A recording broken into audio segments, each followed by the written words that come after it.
तो एपिसोड की स्टार्टिंग में हम देखते हैं डांजो और सास्के एक दूसरे के सामने खड़े हुए थे और फिर डांजो कहता है कि मेरी एक आँख अभी भी खुली हुई है, अब तुम भी अपने भाई के पास जाओ। सास्के मैं जीत गया। लेकिन डांजो को तभी कुछ होने लगता है और वो देखता है उसका इजना की तो एक्टिवेट ही नहीं हुआ था।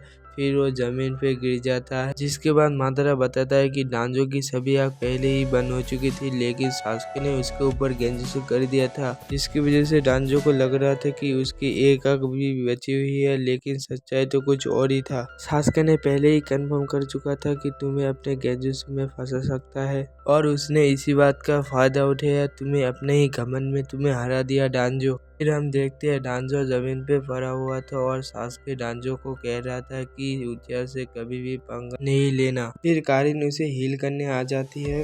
तभी हम देखते हैं उसके हाथ से एक पैर बाहर निकल आता है, क्योंकि वो हुकक के सेल पर कंट्रोल नहीं कर पाता है। वही मादरा कहता है वो अब मरने वाला है और उसके चाकर पर अब उसका कोई कंट्रोल नहीं रहा। हाशिरामा के पावर को कंट्रोल करना इतना भी आसान नहीं है। तभी हम देखते हैं डांजो खड़ा होने लगता है और वो अपनी आँख की पट्टी भी खोलने लगते हैं। फिर मादरा कहता है उसका विजुअल जिसु फिर से आ गया, वो शुरू से इसका ही इंतजार कर रहा था। तभी सास्के डांजो के ऊपर अटैक कर देता है, लेकिन डांजो तेजी से जाके कारिन को पकड़ लेता है और वो सोच रहा था सास्के काफी ज्यादा थक चुका है और वो अपने शारिंगन का भी यूज नहीं कर रहा, मुझे अपने गेंजुत्सु में मादरा को फंसाना चाहिए।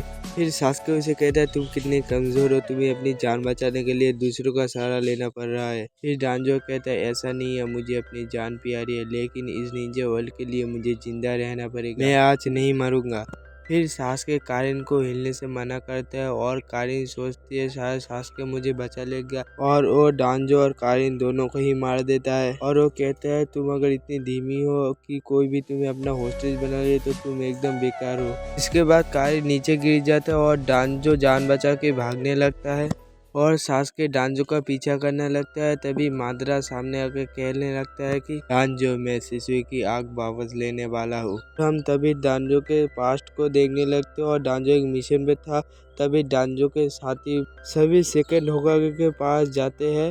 तभी हम सेकंड होकागे टोबिरामा को देखते हैं। टोबिरामा ट्रैकिंग जुत्सु से बोलते हैं कि हमें लगभग 20 हिडन क्लाउड निंजा ने घेर लिया है। वहाँ पर एक निंजा बोलता है हम तो सिर्फ 7 है। तभी दूसरा वाला बोलता है कि दुश्मन को हमारा लोकेशन नहीं पता, हम आराम से भाग सकते हैं। फिर उनमें से एक बोलता है एक काम नहीं करेगा, हम में से किसी एक को दुश्मन का ध्यान भटकाना पड़ेगा, लेकिन एक काफी ज्यादा खतरनाक हो सकता है। डांजो सभी से कहने वाला था दुश्मन का ध्यान मैं भटकाऊंगा, लेकिन वो डर रहा था काफी ज्यादा। तभी साराटोबी डांजो से पहले ही कह देता है कि दुश्मन का ध्यान मैं भटकाऊंगा। तभी टोबिरामा उन्हें मना कर देता है और कहता है दुश्मन का ध्यान मैं भटकाऊंगा। फिर डांजो कहता है आप ये नहीं कर सकते, आप तो होकागे है।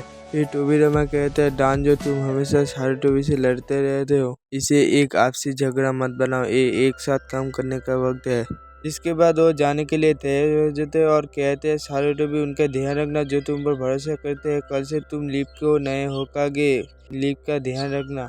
फिर साराटोबी को होकागे बनता हुआ देख के डांजो को थोड़ा सा गुस्सा आ जाता है, जो हम प्रेजेंट में देखते हो। और डांजो कह रहा था इस सिनेवी वर्ल्ड के लिए और लीप विलेज के लिए मैं तुम्हें जिंदा नहीं रहने दे सकता, और वो कोई जुत्सु करने लगता है।